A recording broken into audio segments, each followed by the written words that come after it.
is not recommended for nighttime. Why? It can clog your pores. Okay? So at nighttime is when your skin is recovering. This is the time your skin needs to breathe also. So which is the reason why sunblock is, yes, hanggang moisturizer is your last step. And the moisturizer, again, it depends. If you feel na medyo napagod yung skin ko today, medyo yung jeepney driver nakaka-bad trip, nag-dry yung skin ko sa kanya. Or super polluted ang environment today, feeling ko sobrang smoggy, or nag-beach, salt water, sobrang dry na skin. Then I always recommend you apply the cream generously. Okay? Yes, During daytime naman, for me, you only need a pea size. Here in the Philippines, just pea size. Maybe like the size of your thumb. Ganyan lang kadaming cream, that's it. Because when you apply it, you'll notice it spreads so well. And more doesn't mean more. With Vida, actually, we created this to be efficient and effective at small doses. Kaya naman sulit na sulit. For example, itong Duo Cleanser, hindi kami nag-joke, feeling namin isang taon nila gagamitin. Kaya encourage nyo na gamitin din nila for their neck and for their chest. Para medyo, kasi friend nila, di ba? Yes, yes! Oh, very nice! Pwede. Why not? Baby skin. So, for me, this one, we use this day and night, 6 months. Day and night, 6 months. For the toner, if you use it day and night, for me, the toner should last you 3 to 4 months. 3 to 4 months. The ampule, 3 to 4 months. This cream, depending on how generous you use it, 3 to 4 months also.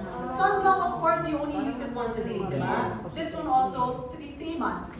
Even if it's 50 ml, 30 ml. Even if it's 30 ml, again, napansin nyo ba, one pump can cover more than half your face. Diba? So you really want to spread it. Again, with the sunblock, just because you put a lot doesn't mean it's gonna protect you more. If you want protection, for example, if you're in the beach, okay? If you're in the beach, what I recommend is, for example, reapply.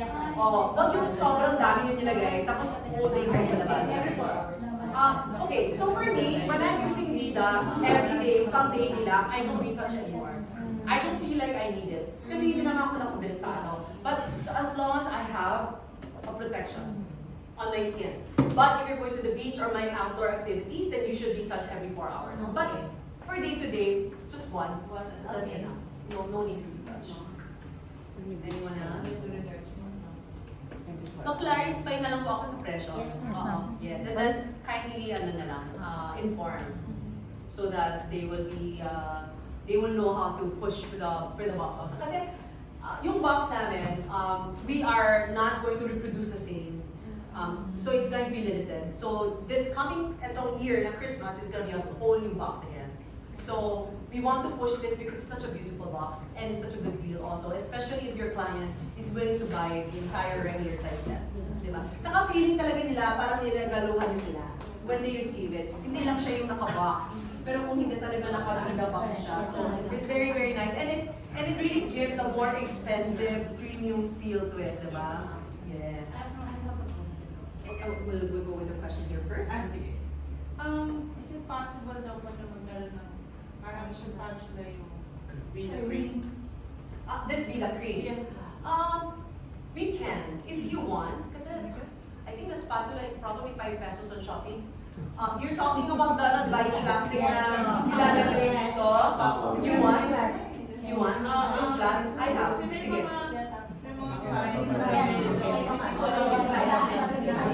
Sige.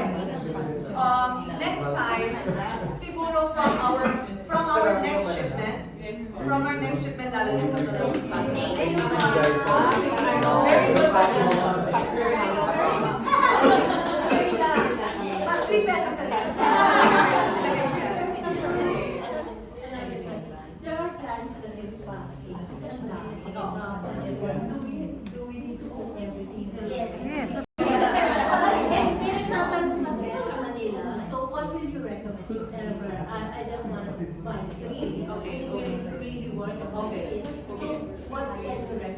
Sa akin po kasi, in any skincare, half the game is cleansing and half the game is protection. So, always the cleanser and the sunblock. Because you know, I always tell people, kalimutan mo yung skin regimen mo, huwag kang makalimutan mag sunblock. Because sun protection is number 1 in skincare. Okay? But also, if you don't cleanse properly, wala rin silbi ang magagandang ingredients na nilagay mo kasi hindi well cleansed. Okay? So, I would always recommend the cleanser and the sunblock. Now, in between the three, it's so hard. It's so hard. You know, it really depends. Okay, it really depends. So for example, if the lady or the gentleman who's buying from you is above 40 years old, I would recommend the cream. Because the cream they need the boosting, they need the hydration, they need the moisturization. Now, if you're selling to somebody younger, I would choose from either toner or the ampule. Only because very similar ingredients siya. Although the ampule really creates a skin barrier protection and strengthening. So, yeah, cleanser, sunblock, in between the three really depends on the age and the skin condition. So the cream definitely for older people, for younger, you need the toner or the ampule. Now, if that person is also very acne prone or very sensitive skin, then I would go for the ampule. Because yung ampule may ceramides, pampalakas na ating skin barrier. Again, acne, hyperpigmentation, etc. are because of broken skin barrier. So if you see people with acne, you should highly recommend the ampule. Thank you, Mom. Meron po kasi kaming member din po sa Siargao po. Yeah, sure. Kasi yung okay po sa kanya yung step 1 to 4. Pero yung sa comment po niya dun sa may sunscreen, hindi po ba mas mataas po yung kailangan niya? Kasi parang umitim daw po siya, parang mas kailangan niya yung mas mataas na skin niya. Ano po kaya pwede natin i-suggest sa kanya na Okay. The issue is our Vida sunblock is really not meant for the ocean. Okay, meaning you can use that to protect your skin if you're just in the beach, laying around, diba, for your skin. But if you're swimming in salt water, this is not a salt water sunblock. Iba kasi ang sunblock na ginagamit pang salt water. So, hindi po siya nagsiswim. Ano na po? Hindi siya nagsiswim. Naglalakad lang. Kasi ano siya, public service. So, but, yun nga, kailangan niya talaga mag-retouch. So, kung ang ginawa niya, once lang siya naglagay, tapos talaga nakabilat siya sa araw. Okay, guys, all sunblocks, even if it's yung banana boat na pang beach, hindi naman kayo hindi iitim eh. I mean, you will still get a little, for example, even if you use sunblock na pang beach, pag na medyo nakabilad po kayo sa araw, iitim ka naman, it's just not as much. And you get skin protection. So, a sunblock is never meant to not get you tan. Because it's really that you can't fight it. So, the best would be, sabi mo, magpahal siya.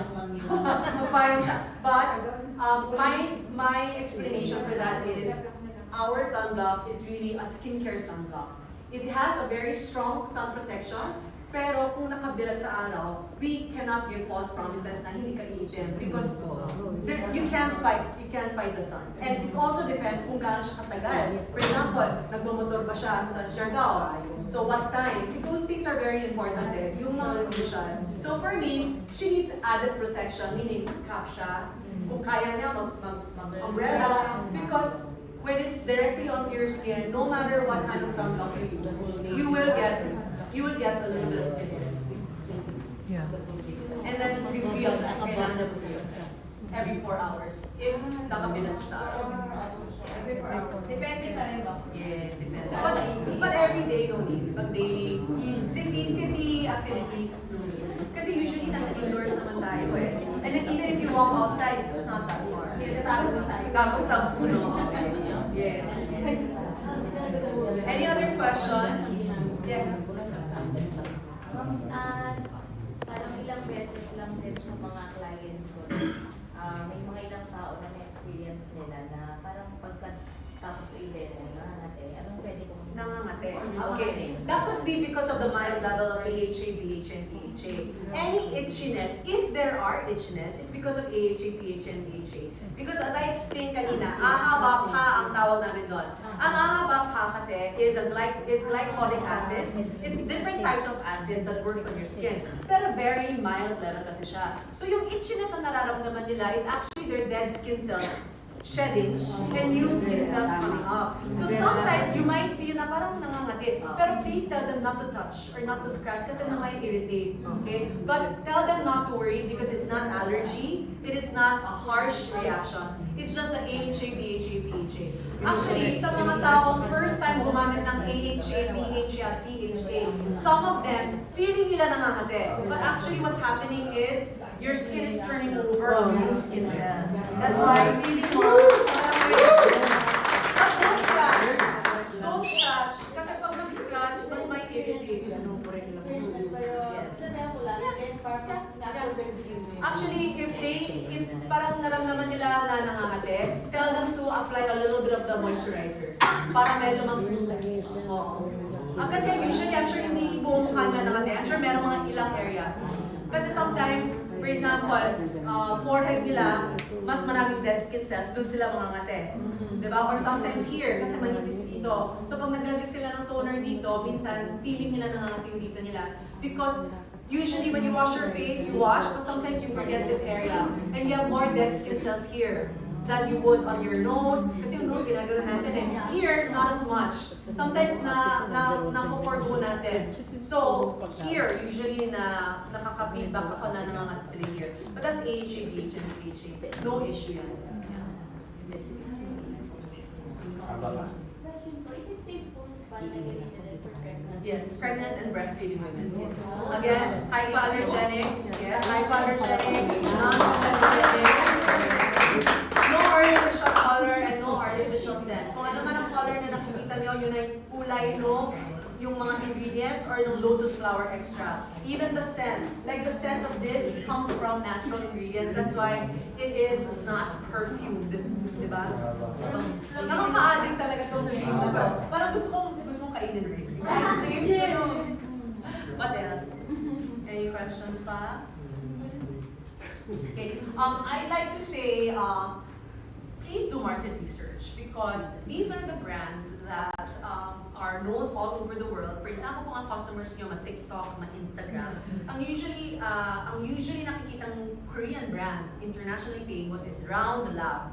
Round Lab is number 1. Number 2 is Tear Tear, yung T-I-R, T-I-R. Oh, nakikita niyo yan, diba? Tapos meron din Skin 1004. I'm sure nakikita niyo yan, di ba?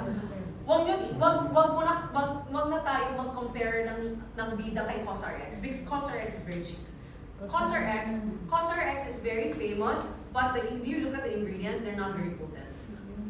Talagang pang mass production siya. So I don't like to even compare Vida to COSRX. We are much more premium than COSRX. Much better, much more premium. Talagang, you know, we're the sky, they're the lupa. Sorry.